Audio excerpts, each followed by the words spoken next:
empezar con fiebre reumática. ¿Sí? Fiebre reumática. Bueno, la definición es un proceso inflamatorio sistémico de carácter autoinmune. Fíjense bien, es un proceso inflamatorio sistémico de carácter autoinmune.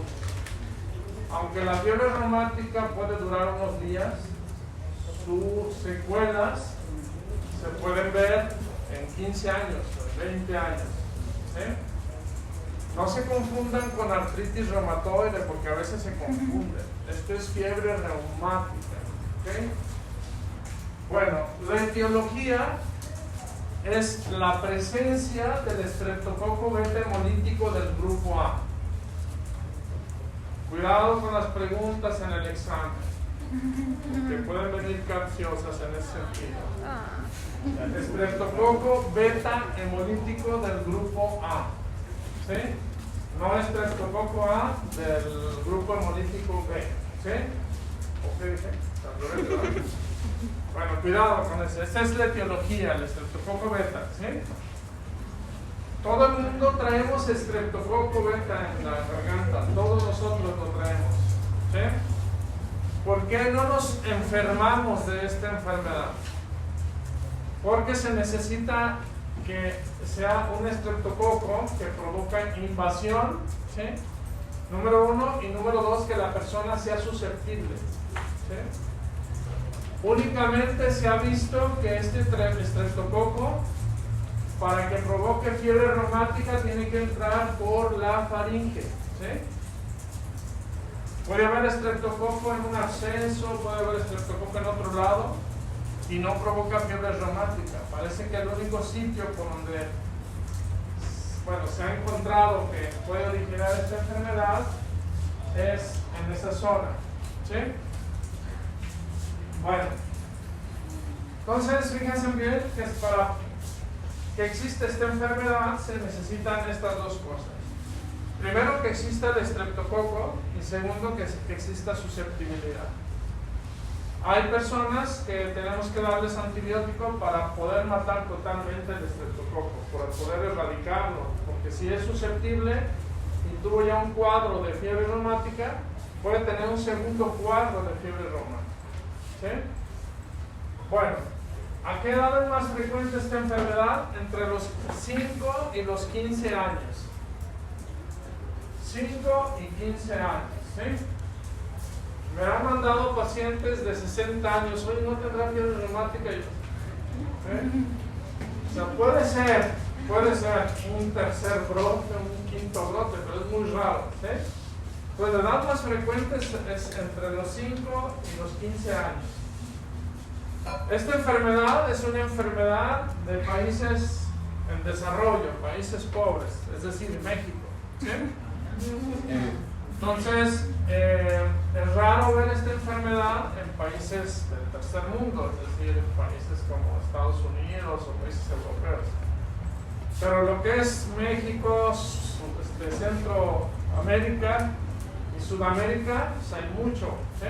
Sobre todo, todo lo que es el centro de América, y hay mucho. En África no se diga, entonces, ¿ok? Bueno, entonces, dijimos que 1 a 3% de los pacientes que tienen faringitis, en donde está metido el estreptococo, van a tener fiebre reumática. Aunque es poquito, es importante tenerlo en mente. ¿Por qué? Porque sus secuelas a veces uno es el que tiene la culpa de que sigan o de que aparezcan. ¿Sí? Puede ser iatrogénico. ¿Por qué? Porque si nosotros vamos a darle un tratamiento al paciente, tiene que ser completo. No sé si les ha tocado que les duele la garganta, traen puntitos blancos, se toman el antibiótico unos 2 días, 3 días, ya estás bien, ya suspéndelo. ¿Sí o no? Entonces tiene que terminarse el tratamiento, ¿sí? Para erradicar el estreptococo. ¿Ok? Bueno. La fiebre reumática por lo regular ocurre a las 3 semanas después de que aparece la infección faríngea, ¿sí? Entonces se necesita un tiempo después de la infección para que aparezca la fiebre reumática. No aparece la faringoamigdalitis y al día siguiente la fiebre reumática, ¿ok? Se necesitan de 2 a 3 semanas. Solamente 50% de los que tienen un cuadro de fiebre reumática evolucionarán hacia un problema de tipo cardíaco que se llama cardiopatía reumática. La mitad, pues, de los pacientes con fiebre reumática van a evolucionar a una cardiopatía reumática. ¿Sí? Ok. Bueno, entonces, siempre que vean una faringe de esta forma, una faringe con unas placas blancas, ¿sí? Dolor al pasar los alimentos, tos, fiebre, ¿sí? Casi siempre es por estreptococo. Pues hay que darle tratamiento de erradicación, es decir, no hay que apendejar la bacteria, hay que matarla, ¿sí? ¿Okay? Porque a veces el que le pasa lo primero es uno, ¿sí? No darle el tratamiento completo. Ok, el estreptococo no es el que origina la enfermedad en sí. ¿Sí? El estreptococo no es, digamos, el que va a provocar todo el desorden, ¿sí? Sino que el sistema inmune es el que provoca todo el problema de la enfermedad reumática. Entonces, el estreptococo tiene unas proteínas en su membrana que son fagocitadas por los monocitos o macrófagos, le presentan los antígenos a los linfocitos T y los linfocitos T van a responder de una forma agresiva. Los linfocitos T que son activados por las proteínas del estreptococo beta hemolítico se llaman células de Anishko. Células de Anishko. Pregunta de examen. ¿Cómo se llaman las células? Células de Anishko. ¿Okay? Son los linfocitos T. Las células de Anishko o linfocitos T, cuando se juntan en un sitio de las por ejemplo, de algún sitio donde estén atacando, forman una especie de nódulos, ¿sí? Y esos nódulos se llaman nódulos de Achoff. Nódulos de Achoff. Los nódulos de Achoff los podemos observar sobre todo en el miocardio y en algunas estructuras, ¿sí? Entonces, a veces en algunos pacientes que han fallecido se les hace autopsia y se pueden observar dentro del miocardio acúmulos de linfocitos, ¿sí? Que se llaman nódulos de Achoff.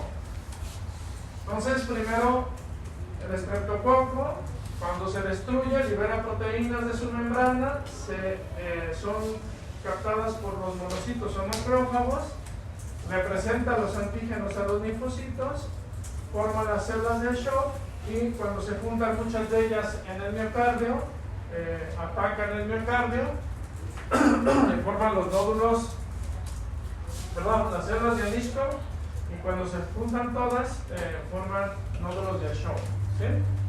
Ok. Si se encuentran ya en el miocardio es porque lo están atacando y entonces se va a provocar una miocarditis. ¿Sí? Miocarditis. A veces estos linfocitos T van y se paran en las válvulas del corazón, ¿sí? Y empiezan a afectar a las válvulas del corazón y a eso se le llama valvulitis, ¿sí? Valvulitis. Y esas lesiones son unas lesiones parecidas a unas verrugas, ¿sí? A lesiones verrugosas, y así se llaman, lesiones verrugosas, ¿sí? Que se encuentran en la fiebre reumática. Los linfocitos B, a su vez, también les presentan los macrófagos los anticuerpos y estos linfocitos B van a liberar unas sustancias tratando de neutralizar esos linfocitos, esos estreptococos. Esas sustancias se llaman antiestreptolicinas, ¿sí? Antiestreptolicinas. ¿Esos los liberan los linfocitos B? Los linfocitos B, esos. ¿Sí? Ok, ¿sí quedó claro? Entonces el estreptococo no va y daña el músculo cardíaco, no. El estreptococo está en la faringe. Llegan los linfocitos, lo empiezan a atacar, destruyen al estreptococo. Las proteínas de la membrana del estreptococo son fagocitadas por los macrófagos. Los macrófagos les presentan esas proteínas a los linfocitos y los linfocitos van a reaccionar de manera exagerada, afectando o atacando a todo lo que se parezca a ellas, ¿sí? Y resulta que esas proteínas de la membrana del estreptococo se parecen a unas proteínas que están en el músculo cardíaco y en las válvulas del corazón, ¿sí? ¿Qué sería la proteína? Y la proteína M es parte de las proteínas de la membrana, se llama proteína M. ¿Sí quedó claro esto? Sí. Doctor, las células de anisco ya se llaman así cuando ya están reaccionando. Cuando ya cambiaron su morfología, mire, estas son las células de anisco, parecen unos ojos, ¿sí? Son estas células de anisco, tienen un núcleo muy grande, un cromatín en la orilla y un centro más oscuro, ¿sí? Parecen ojitos, ¿sí? Cuando ya se encuentran estas células en sangre o en el miocardio, se llaman células de anisco, ¿sí? Cuando estas células, ¿sí? Aquí hay otro abajo, cuando estas células se juntan, forman ya los nódulos inflamatorios, que son linfocitos, ¿sí? Y esos nódulos inflamatorios se llaman nódulos de Ashok, ¿sí? Entonces van a inflamar esa zona donde estén, toda esa zona, van a liberar citocinas, prostaglandinas y todo eso, ¿ok? Entonces, en resumen, el estreptococo es el que origina los anticuerpos. El estreptococo no daña al músculo cardíaco, no daña las válvulas, ¿sí? Sino los anticuerpos que se generan contra el estreptococo, pero que se parecen, si hay proteínas que se parecen en algún lado a las proteínas del estreptococo, esos linfocitos van a ir a atacarlos, ¿ok? Bueno, ¿cuáles son los criterios diagnósticos de esta enfermedad? ¿Cómo puedo decir yo que es esa enfermedad? Están los criterios mayores y los criterios menores. Hay 5 criterios mayores, 5, no se les olvide, y varios criterios menores. De los criterios mayores está la artritis, es decir, afecta las articulaciones, la carditis, afecta el corazón, nódulos de Meynet, eritema marginado y la corea de Sydenham. Sydenham es con S mayúscula porque es un nombre, es el apellido de un doctor. Ok, y si tenemos uno mayor y 2 menores, o 2 mayores y 1 menor, podemos hacer el diagnóstico de fiebre reumática. Si los tenemos todos, agua pasa por mi casa. ¿Sí? Doctor, ¿qué son los nódulos de Meynet? Ahí voy, vaya. Ahí voy, vaya. Un mayor y 2 menores, o 2 mayores y 1 menor. ¿Sí? Mínimo. Ya de ahí, si aparecen todos, pues ya estuvo. ¿Sí? Ok. Fíjense bien en esto. Este es artralgias, no es artritis. Es un criterio menor. ¿Cuál es la diferencia de artritis y artralgias?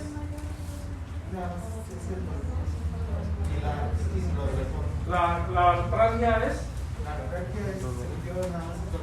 dolor, ¿verdad? Y la artritis de forma Tiene 4 cosas. ¿Cuáles son? dolor, Las 4 cosas de la inflamación, ¿cuáles son? Todo el mundo las sabe. Hinchado, caliente, colorado, no se mueve, ¿sí? Son las 4 cosas de la inflamación. ¿Sí? Entonces, una artritis, para decir que un paciente tiene artritis, es que está hinchado, o sea, está edematizado, lo tocan y está caliente, les duele y no lo pueden mover bien, ¿sí? Son las 4 características del dolor. ¿Okay? Entonces, cuando un paciente tiene artralgias, no está la articulación caliente ni está aumentada de tamaño, nomás se llama artralgia, ¿sí? ¿Ok? Doctora, entonces podríamos decir que, por ejemplo, si un niño llega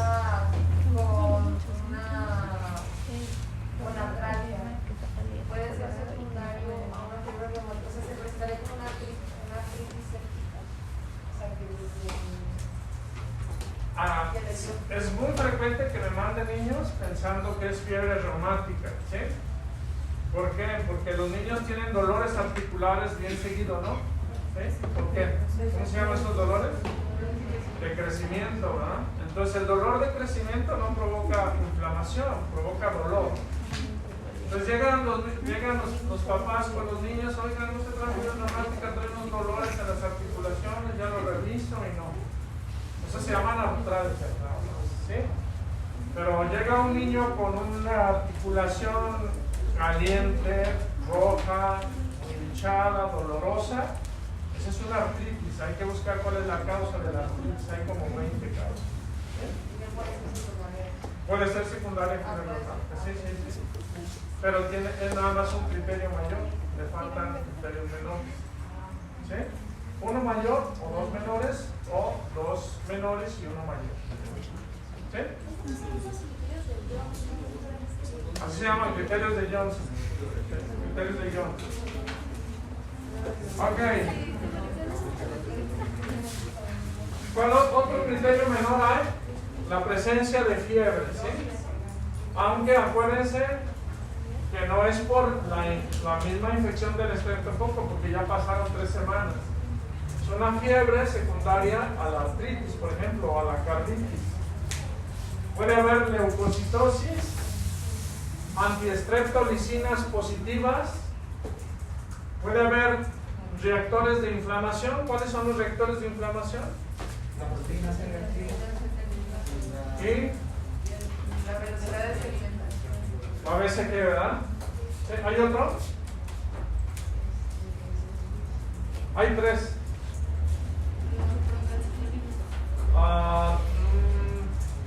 Eso nos dice más bien una infección severa, procalcitonina. ¿Sí? Pero son 3 reactores de inflamación inespecíficos. O sea, reactores son exámenes de laboratorio que hacemos para detectar si hay inflamación.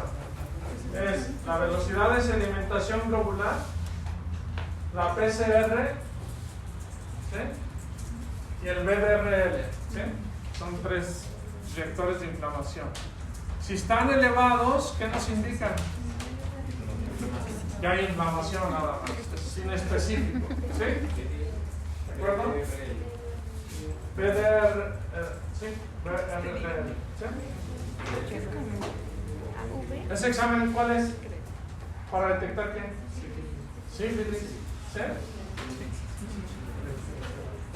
Ok. ¿Cuál otro es un criterio menor? La presencia de estreptococo en faringe. Le hacen un raspado faringio y lo mandan a cultivar y les dicen, tiene estreptococo beta hemolítico del grupo A. ¿Sí? Entonces, no es un criterio de fiebre reumática mayor, es un criterio menor. El hecho de que esté el estreptococo ahí no nos indica de que sea fiebre reumática. ¿Ok?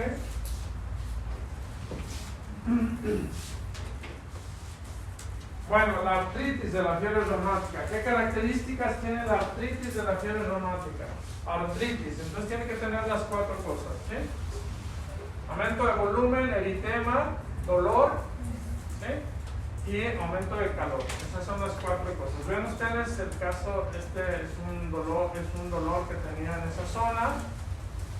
Y la característica de la artritis del paciente con fiebre reumática es que afecta grandes articulaciones. Afecta grandes articulaciones. Número 1. 2. Es migratoria. Esa es la característica más importante de esta artritis. Los niños, por ejemplo, los jóvenes, llegan con dolor en la rodilla, con datos de artritis, y al día siguiente ya les duele el codo del otro lado, ¿no? Y al día siguiente ya les duele la rodilla de ese mismo lado. Y a los 2 días ya les duele el codo del otro lado, ¿sí? Como que va migrando la artritis, ¿sí? Y a eso se le llama artritis migratoria. Eso no pasa con la artritis juvenil. La artritis juvenil agarra la rodilla y no la suelta hasta que... ¿sí? Entonces la artritis migratoria es típica de la fiebre reumática. Afecta grandes articulaciones y nunca afecta los dedos. ¿Sí? La artritis de la fiebre reumática nunca afecta las articulaciones interfalángicas. En cambio, la artritis reumatoide, ¿cuáles son las que más les gustan? Las de los dedos, ¿no? ¿Han visto cómo se les deforma? ¿Sí? Ok.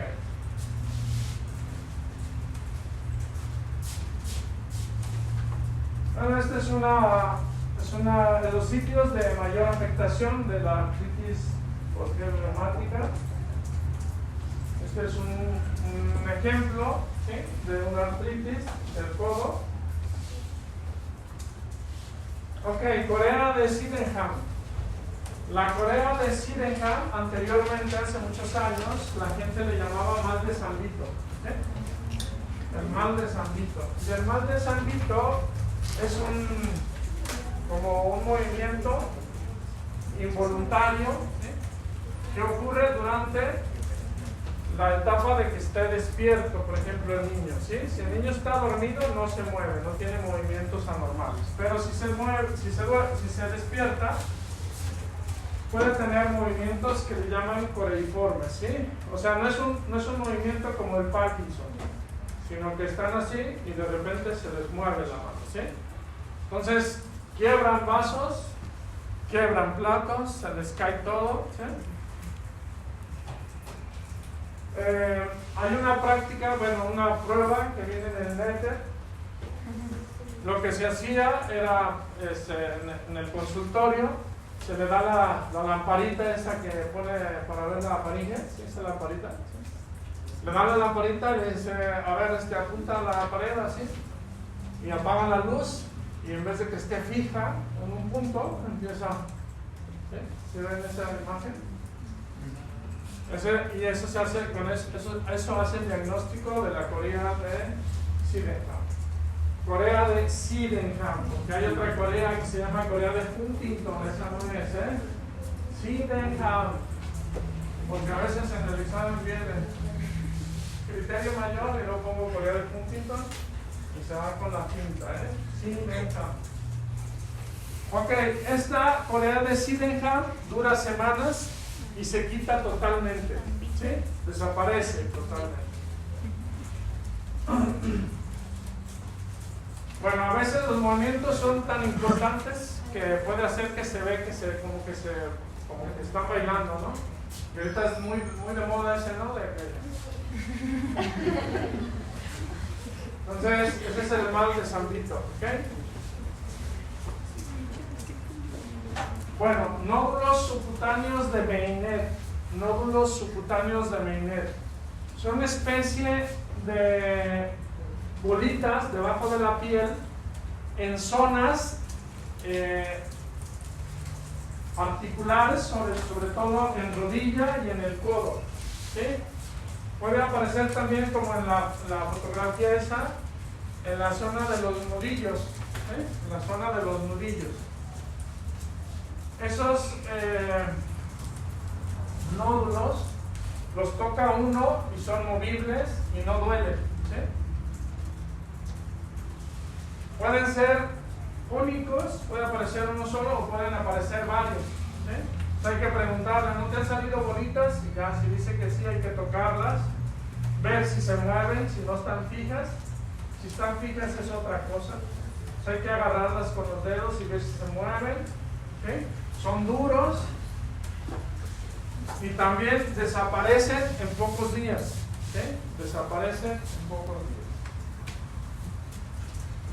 Ok, el eritema marginado son lesiones en la piel redondeadas con eritema en su periferia y fondo blanco. ¿Okay?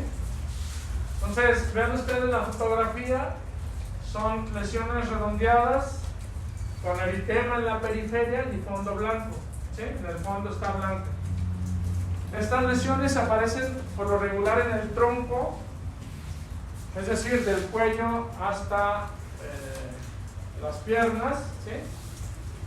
Donde inician las piernas, y muchas veces ni se dan cuenta, los papás, menos los chiquillos, ¿no?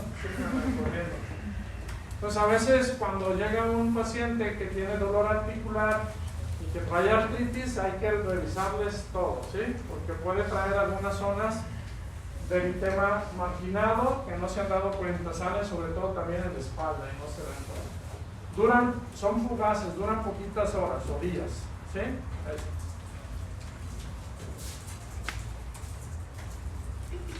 ¿Cuál es la diferencia con las lesiones de tipo cuando es una micosis? La micosis es muy parecida, son lesiones también redondeadas con su borde eritematoso y fondo blanco, pero las micosis son pruriginosas, ¿verdad? Dan mucha comezón, ¿sí? Las lesiones de la micosis. Bueno, aquí se ve un poquito borroso, se ve el borde más eritematoso con fondo blanco, ¿sí? Y por último, la carditis. Se llama carditis porque puede afectar tanto el pericardio, el miocardio y el endocardio, ¿sí? Puede afectar las tres capas. Entonces, se le llama carditis. Como afecta al músculo, ¿cuál sería el mayor problema, el mayor síntoma? Insuficiencia, no se contrae bien, ¿verdad? Estos niños pueden tener datos de insuficiencia. ¿Ok? Afecta al sistema de conducción, pues puede tener alteraciones del ritmo, bradicardias. Y en las válvulas pueden aparecer, bueno, en los focos auscultatorios pueden aparecer soplos. Vean ustedes esta fotografía, en el borde de las valvas se ven una serie de verrugas, ¿sí? Se ven aquí unas verruguitas, ¿sí las ven? Son las lesiones verrugosas de las valvulitis, que a veces no coaptan bien las válvulas y se provocan soplos de insuficiencia, ¿sí? Soplos de insuficiencia. Entonces, en resumen, la carditis, la fiebre reumática afecta pericardio, miocardio y endocardio. En el endocardio provoca valvulitis, en el miocardio provoca daño miocárdico con insuficiencia cardíaca, y en el pericardio puede provocar una pericarditis fibrinosa.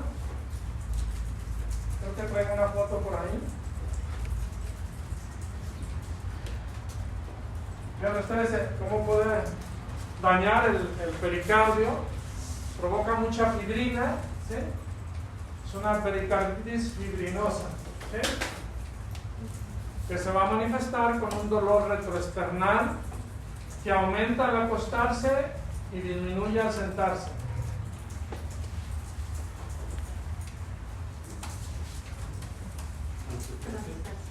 Bueno, entonces con estos datos ya saben ustedes hacer diagnóstico de fiebre reumática, ¿no? Si le suman una leucocitosis PCR elevada, antiestreptolicinas positivas, pues ya empiezan a darle tratamiento. ¿Sí? ¿De acuerdo? Disminuye al sentarse, ¿verdad? Sí. ¿Dónde? Disminuye al sentarse y aumenta al acostarse. ¿Sí? Ok. Bueno, entonces tienen un paciente con sospecha de fiebre reumática, ¿qué le mandan a hacer? Una biometría hemática para ver si tiene leucocitosis, ¿sí? Le mandan a hacer reactores de inflamación cualquiera de los tres, ya saben. Puede ser PCR, BCG, BRL.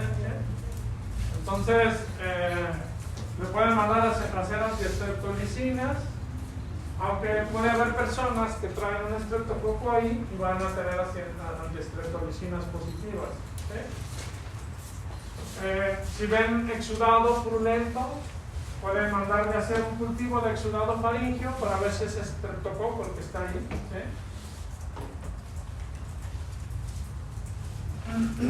Bueno, ok, el cuadro clínico de la fiebre reumática dura alrededor de 2 a 8 semanas, depende de la gravedad.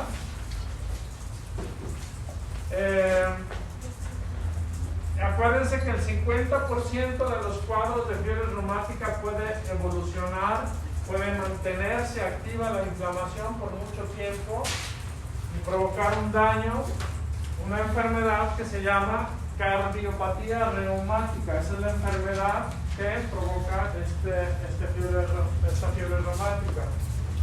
Entonces, empieza un cuadro de fiebre reumática y se va a tardar alrededor de 10 años o más en provocar una cardiopatía reumática.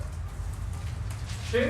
O sea, un paciente con fiebre reumática a los 15 días no va a tener cardiopatía reumática, va a tardarse mucho tiempo. ¿Sí? ¿Ok? ¿Cuáles son las 3 válvulas? No sé si lo puse en la anterior. Sí, está. ¿Cuáles son las 3 válvulas que afectan la cardiopatía reumática? Aórtica y tricuspidia. Rara vez, es más, yo nunca he visto una afectación de la pulmonar. Como que no le gusta la pulmonar. Entonces, que quede claro esto. Primero, infección estreptocóxica y luego fiebre reumática, pasan varios años y luego cardiopatía reumática. ¿Sí? ¿Cuál va a ser el tratamiento entonces? Alguien dígame cuál va a ser el tratamiento de un paciente con fiebre reumática. ¿Qué se les ocurre? ¿Ok?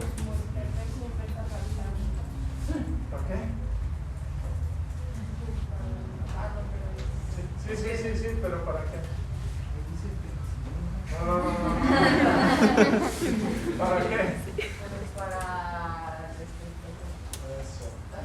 O sea, el objetivo es acabar con el estreptococo. Mientras esté el estreptococo ahí, ¿qué va a hacer los macrófagos? Van a estar liberando y presentándole los anticuerpos a los linfocitos.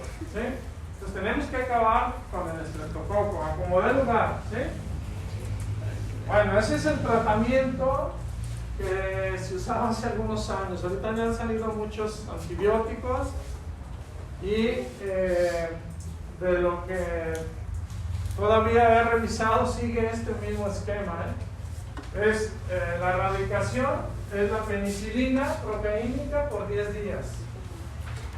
Se llama penprocilina y esa la tienen en tinguindín así enorme, vale como 3 pesos. Entonces tienen como 100 cajas ahí, ¿no? De penicilina procaínica. Entonces ustedes ponen penicilina procaínica, 800,000 unidades, ¿sí? Por 10 días. Por 10 días. Se ha visto que con 10 días de penicilina se muere todo el estreptococo que hay en la boca. ¿Sí? 10 días. Ok. Si el paciente es alérgico, entonces ¿qué le damos? Un macrónido. Díganme 2 macrónidos o 3. Ok, muy bien. Entonces, de los macrónidos, cualquiera de ellos, eritromicina y acitromicina. ¿Okay? 500 miligramos cada 8 horas por 10 días. Debe ser 10 días. Si ustedes creen que es estreptococo, 10 días. Ay, es que lo suspendí porque ya mi niño estaba bien. No, 10 días. ¿Sí? Que ya la nalguita le tiene 10 días. ¿Sí? Le van a salvar la vida a ese paciente, aunque sea una faringoamigdalitis, porque vamos a ver ya de mañana en adelante las cardiopatías reumáticas. Si no se hace algo, se mueren en 5 años. ¿Okay? Doctor, si no hemos diagnosticado con faringoamigdalitis, ¿hay también 10 días o nada más son 10 días? ¿Usted cree que es una faringe hiperémica, con plaquitas blancas, con fiebre, con tos? Súmele la penicilina. Ok, bueno, se puede agregar en el caso de que ya tenga datos de fiebre reumática, antiinflamatorios, porque todo es un proceso inflamatorio. ¿Sí? Se pueden agregar antiinflamatorios. Antes se daba aspirina, pero ya no se usa como antiinflamatorio. ¿Quién sabe cuáles son las 4 funciones de la aspirina?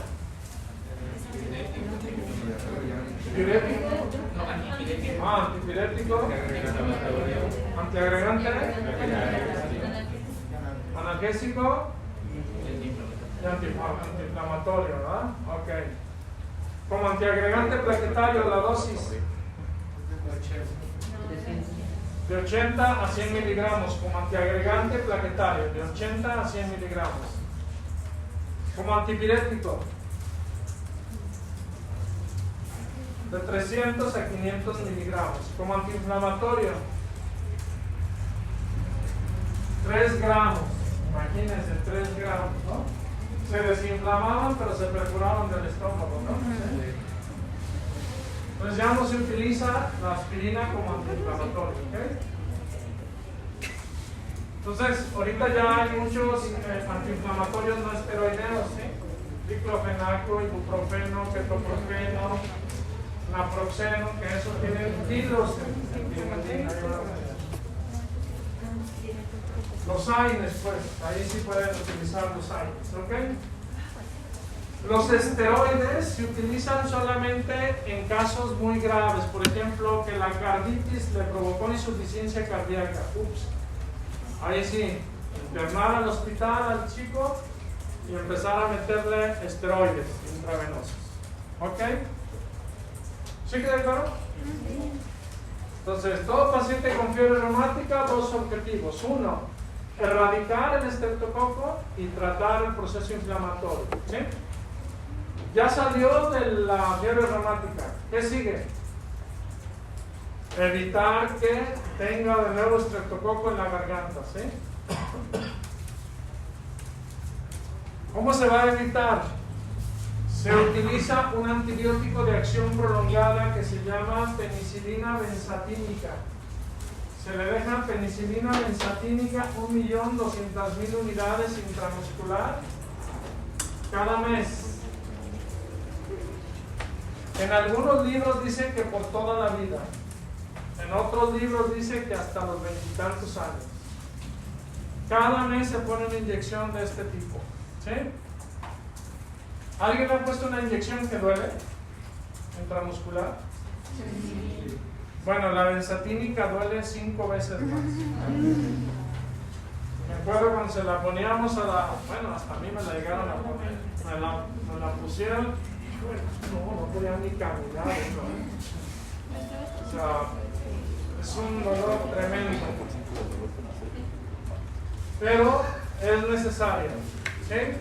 Si ya tuvo fiebre reumática, ni modo, tiene que ponerse cada mes inyección.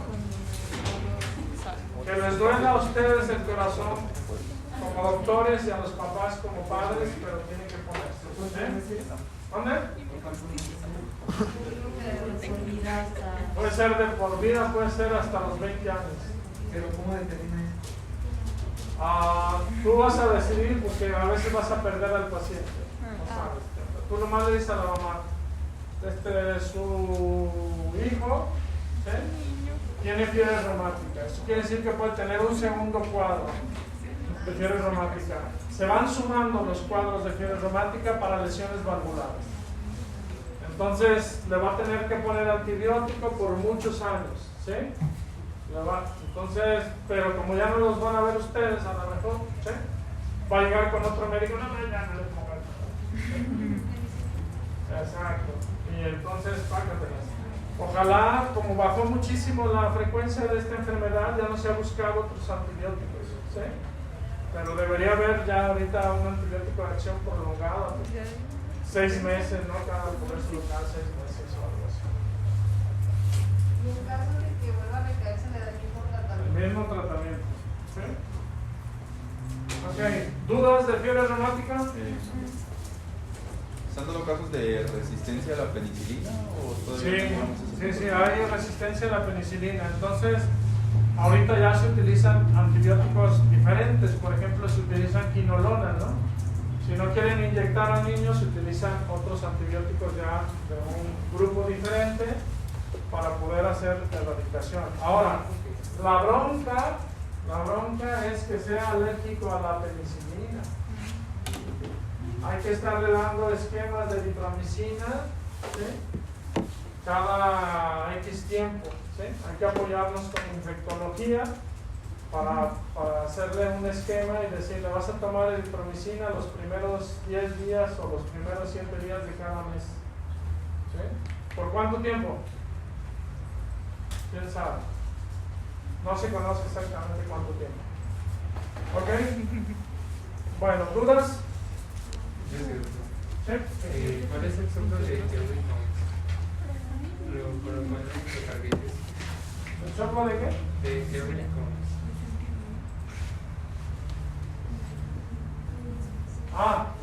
El soplo de Kerwin-Combs es un soplo cuando hay insuficiencia. Está la válvula aórtica viendo hacia arriba y la válvula mitral están así, la aórtica y la mitral, ¿sí? Si hay insuficiencia de la válvula aórtica, la insuficiencia se va a ver en diástole. Y en diástole, la válvula anterior de la mitral hace esto. Y entonces el chorro va a pegar en la válvula anterior de la mitral y la va a cerrar. La va a hacer hacia atrás. Y ese soplo que se escucha en diástole se llama soplo de Carey-Coombs. El soplo de Carey-Coombs, yo creo que pasé esa o no lo vi. Es típico de la fiebre reumática, soplo de Carey-Coombs. ¿Sí? Insuficiencia aórtica, que el chorro pega en la válvula anterior de la mitral. Gracias. ¿Qué pasó? No, dijo válvula anterior. Válvula anterior de la mitral. Aórtica. Sí, aórtica. Insuficiencia aórtica y entonces baja la válvula y hace como si estuviera cerradita ahí la válvula mitral. ¿Sí? Ok. ¿Dudas? ¿No?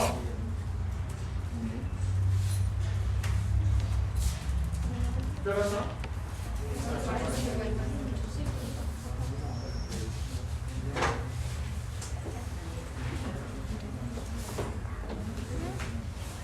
Jóvenes, hay 16 reprobados.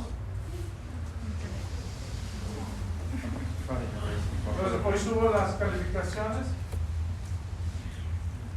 Les voy a... Vamos a ver si alcanzamos a revisar. No, ahorita no.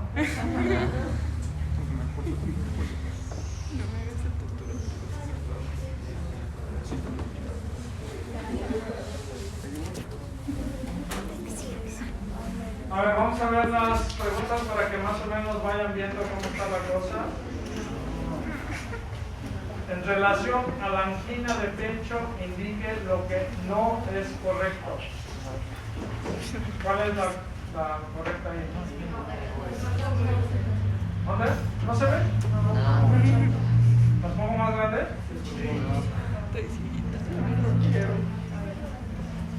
El cambio más frecuente en el electrocardiograma es la lesión subepicárdica.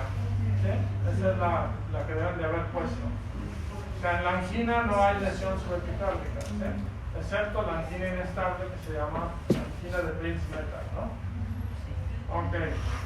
Son los principales factores de riesgo para aterosclerosis coronaria. Principales factores de riesgo: diabetes, hiperlipidemia, tabaquismo, hipertensión. Son los 4 principales. ¿Cuál es el que no es? sedentarismo, ese no era.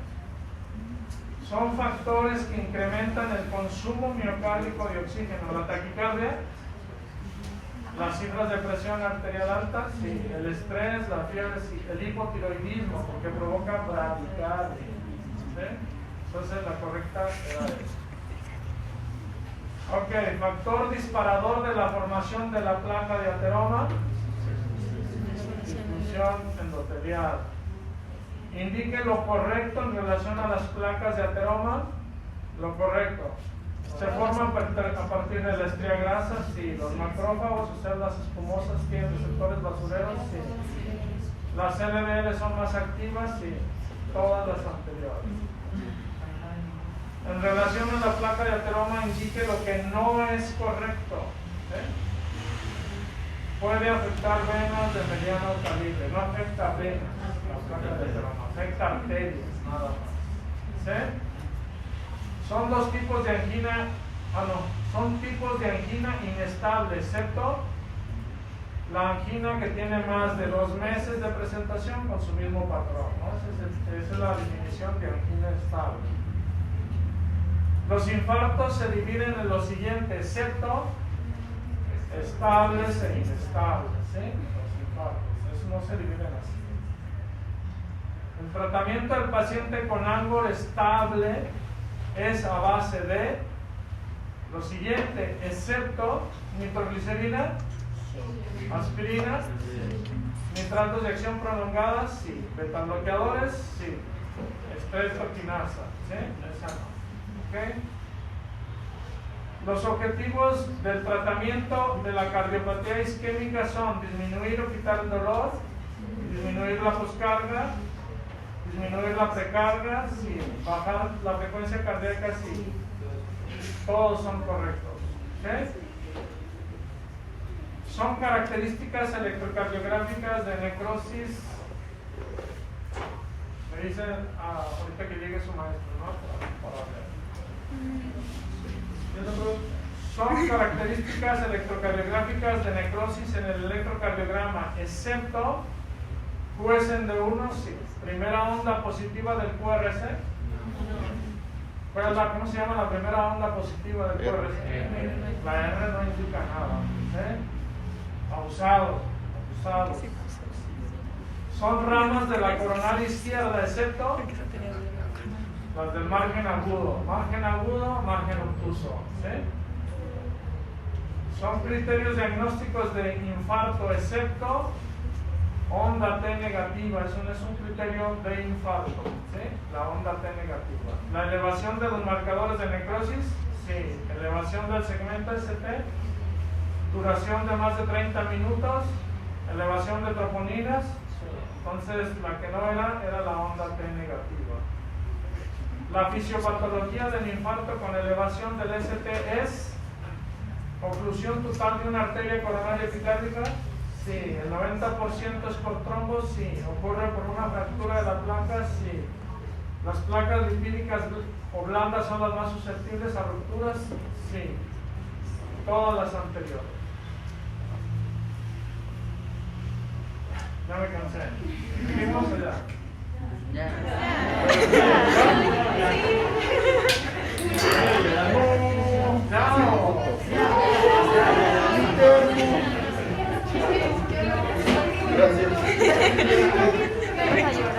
Me quiero agüitar desde